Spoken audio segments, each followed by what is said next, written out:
Today we will learn about transportation in humans. In our body, lots of activities are being carried out. We take in food. Food goes to the stomach, and from the stomach digestion takes place, and the nutrients has to be transported to various parts of our body.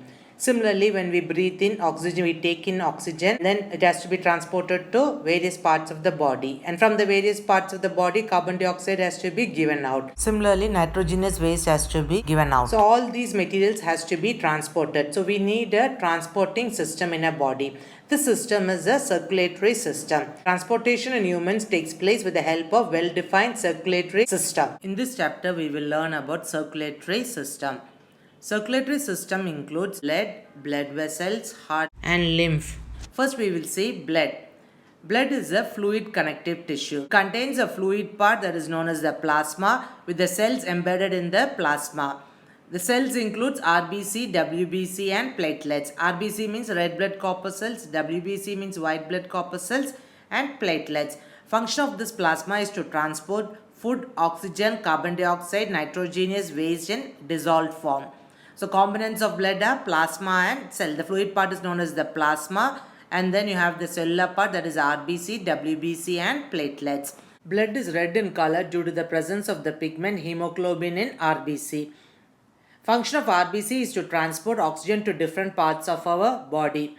Whereas white blood corpuscles is colorless. The function of WBC is to fight and destroy germs. When any germs enter into a body, this WBC will fight with the germ and it will destroy it. For example, when you get a wound, you can see the white pus formation. This is nothing but WBC is fighting with the germs. Platelets is also colorless. Function of platelets is it helps in coagulation of blood. Whenever you have it in your hand, after some times you can see the blood stops oozing out.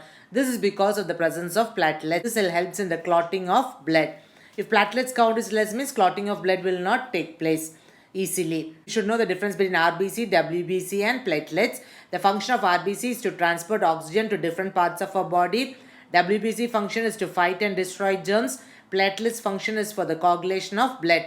Blood is red in color due to the presence of hemoglobin. Next component of the circulatory system is blood vessels.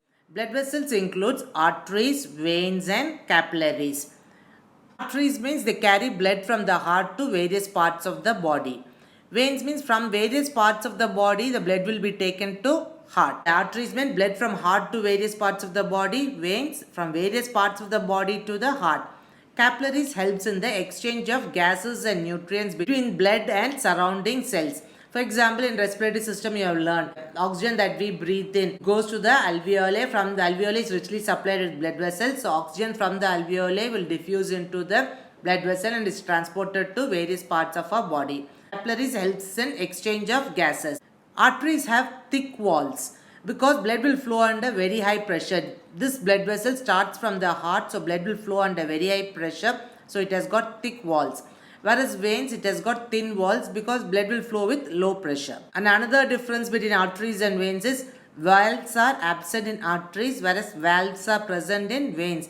This is to prevent the blood flow back to the organ because these are the deoxygenated blood. The blood should not go back to the organ. So valves are present that will allow the blood to flow only in one direction. So what are the difference between arteries, veins and capillaries? Blood from heart to various parts of the body is done by arteries. Blood from different parts of the body to the heart is done by veins. Arteries are thick walls, veins are thin walls. Valves are absent in arteries, valves are present in veins. Capillaries helps in the exchange of gases and nutrients between blood and surrounding cells. They are network of thin tubes formed by the division of arteries, and these small blood vessels have only one cell thick. You should know the functions, you should know what is defined capillaries, what are arteries, what are veins, difference between arteries and veins. Next we will learn about heart. Heart is a muscular organ. What type of muscle it is? It is made up of cardiac muscle. It keeps on contracting and relaxing throughout our life. It will work throughout our life. If heart muscle stops working that means a person is dead. And it is seen in the thoracic cavity. This area is known as the thoracic cavity. Heart is seen between the lungs and above the diaphragm. You can see the position of heart between the lungs and above the diaphragm in the thoracic cavity. This cavity is known as thoracic cavity. Let us see the parts of heart. Heart has 4 chambers: left atrium, left ventricle, right atrium, right ventricle. The right side and the left side are separated by a partition. This is known as the septum. This will prevent the mixing of oxygenated and deoxygenated blood. These two blood will not get mixed. And then from left atrium to left ventricle, there is an opening. You can see the small opening. So atrium is separated from the ventricle by a valves.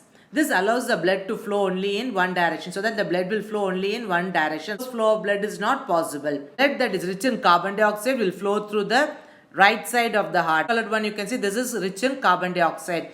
And blood that is rich in oxygen will flow in the left side of the heart. This red color one. This blood is rich in oxygen. So what are the various parts of the heart? It has got 4 chambers: right atrium, right ventricle and left ventricle.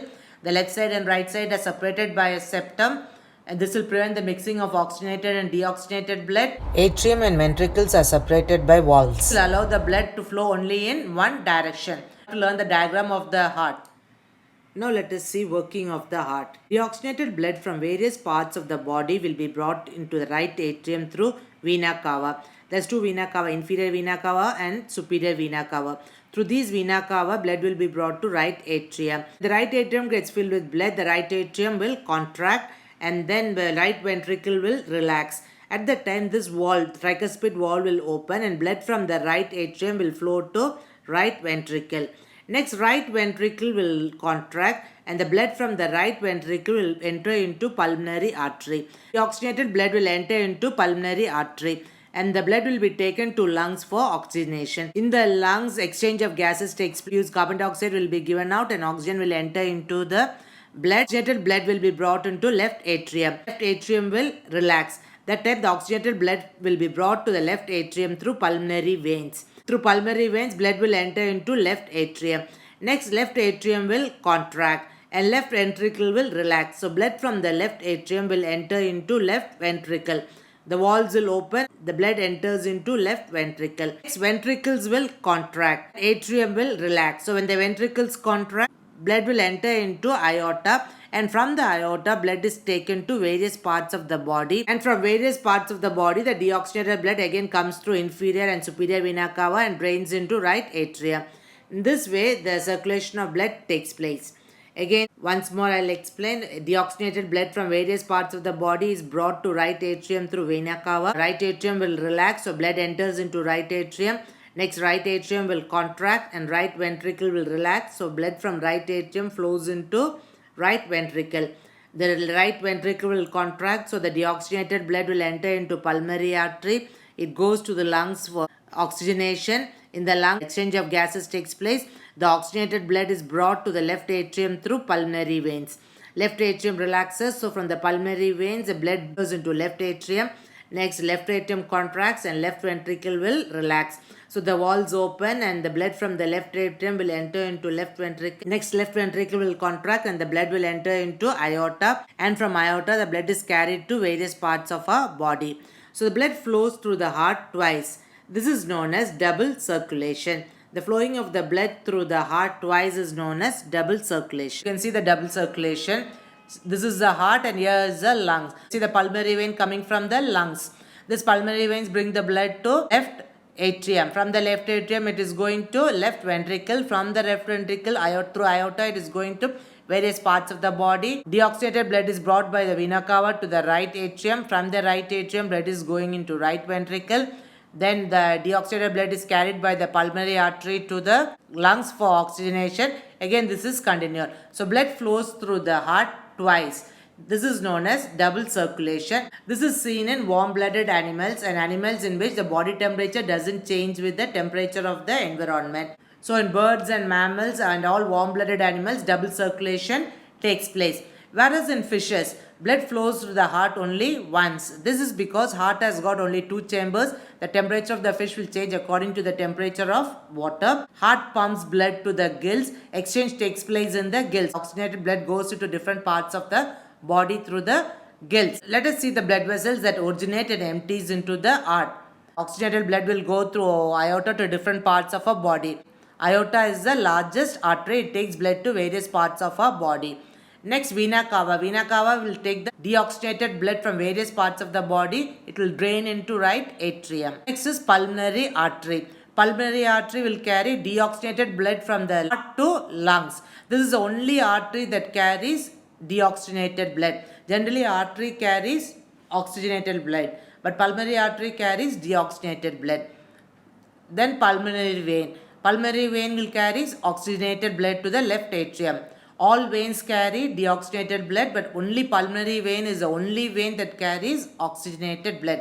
These two questions are very, very important question. Name the artery that carries deoxygenated blood, pulmonary artery. Name the vein that carries oxygenated blood, pulmonary vein. The largest artery is aorta. So what are the various blood vessels that originated empties into the heart? Aorta, vena cava, pulmonary artery and pulmonary vein. Another term you must know is blood pressure. Blood pressure you all must be familiar. It is commonly called as BP. It is the force that the blood exerts against the walls of the vessels. When the blood flows through the vessel, it will exert a force. The force with which the blood exerts against the walls of a vessel is known as blood pressure or BP. It is measured by an instrument known as spigomanometer. The normal blood pressure is 120 by 80 millimeter of mercury. If the blood pressure is above 140 by 90, then we call it as hypertension. That is, they have a high BP. If it is low, then we call it as hypotension. This 120 stands for systolic pressure. That is the pressure inside the artery during ventricular contraction. 120 millimeter of mercury. And 80 stands for diastolic pressure. That is the pressure inside the artery during ventricular relaxation. If the pressure is more than 140 by 90, then we call it as high pressure or hypertension. If pressure is low, we say it is hypotension. Another component of blood is lymph. Through the pores in the walls of the capillary, these are the capillaries. Through the pores in the walls of the capillaries, some amount of plasma and blood cells will escape into the intracellular spaces in the tissue. So this is the lymphs. Lymph is similar to plasma of blood, but it is colorless. Color of plasma is yellow. Lymph is colorless and it also contains less protein. Function is to carry digested and absorbed food from the intestine. From the intestine, the digested food will be carried out with the help of lymph. And also drain excess fluid from extracellular spaces back to blood. From all the extracellular spaces, if any fluid is there, it will go back to the blood. This is the function of lymph. So now you have learned all the components of circulatory system. What are the components of circulatory system? Blood, blood vessels, heart, and lymph. You have learned in detail about blood. Blood contains a fluid part, that is plasma, and cells in it. Cells are RBC, WBC and platelets. Blood vessels, you learned about arteries, veins and capillaries. You should know the functions. You should know the difference between arteries and veins. Then we learned about heart, how many chambers it is, what is structure of heart, working of heart, and blood vessels that originate from the heart. And our last component of the circulatory system is the lymph. Hope you understood this topic. Any doubt, you can write in the comment box.